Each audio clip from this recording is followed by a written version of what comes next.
The whole purpose of God's creation is for us to learn how to love. But in this particular thing, when we're talking about tithing, it really to us, it's more about obedience.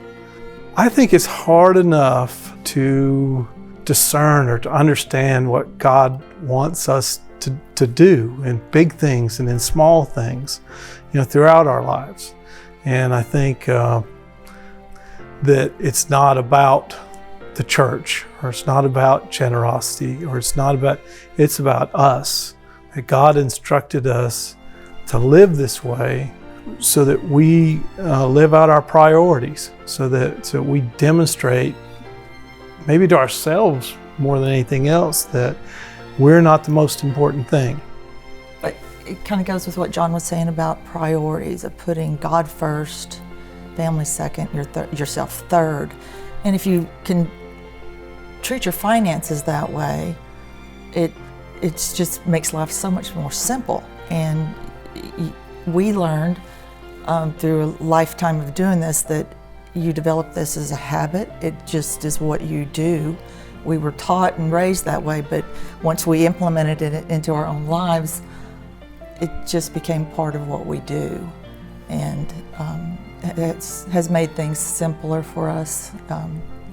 No question about what we're going to do. I think it's reduced our stress. We don't have to make these priority decisions all the time. Our stress is greatly reduced because we have seen it happen in our lives.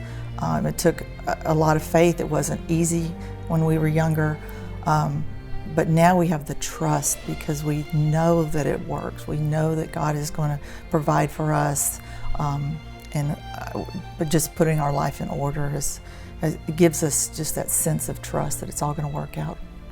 I think that our trust has grown through the years.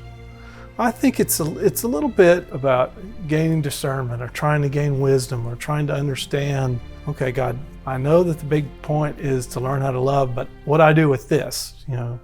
This, to me, this thing about prioritizing your life and giving first and saving second and living on what's left, that it's not easy, but it's not complicated. It's not hard to understand, right? I would encourage anybody just to take that step, that leap of faith, and just trust and know that God will take care of your needs.